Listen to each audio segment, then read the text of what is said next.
So if you're only missing one tooth, why a dental implant over a traditional bridge? For a long time, our treatment option was for a missing single tooth was a dental bridge, and it's worked great. But some of the downfalls of a bridge are you have to prep down or reduce the adjacent teeth. Like carve them down. Like carve them down. Side teeth. Okay. Exactly.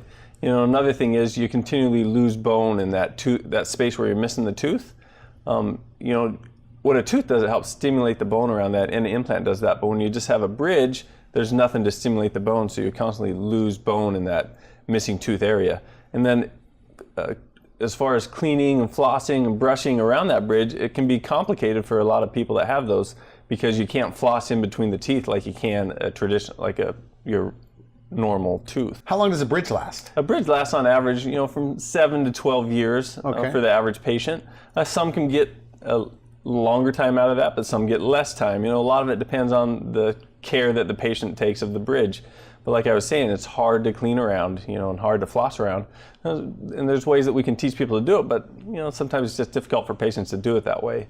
Option number 2 is you can replace that tooth with a single dental implant. And the benefits of an implant is you place the implant in and it stimulates the bone around it. It's easier to clean. You can floss around it just like a regular tooth. And it's permanent? And it's permanent, exactly. And it's a permanent solution. What about cost? You know, like what costs more? You know, in the long run, it's less for a dental implant.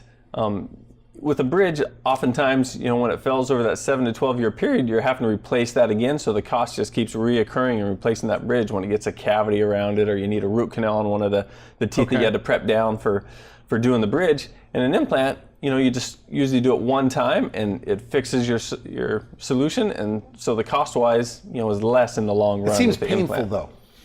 You know, I'll tell you, we've done a lot of implants on patients, and I hardly ever have to give anyone anything more than some ibuprofen or Tylenol for a day or two, and they say there's not really any pain with the dental implant. Is that right? And you do sedation in your practice. Are these people lightly sedated?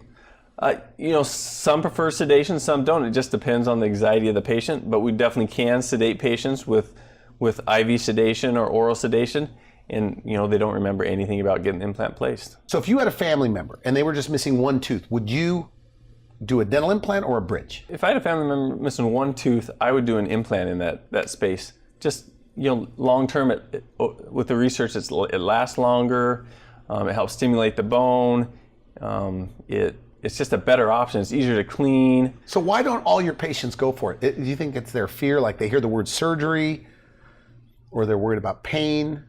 I think that's a big part of it. I think you made a great point there, Randy. I think they're afraid of the procedure, you know, just because they hear implant and it scares them, and they're afraid of having post-op sensitivity or pain.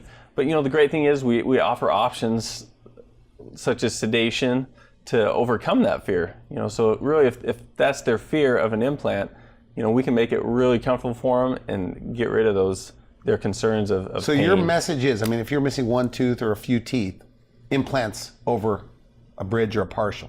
Definitely. You know, I feel like implants is the best option. Bridge could be the second best, then a partial, you know, your third or last option.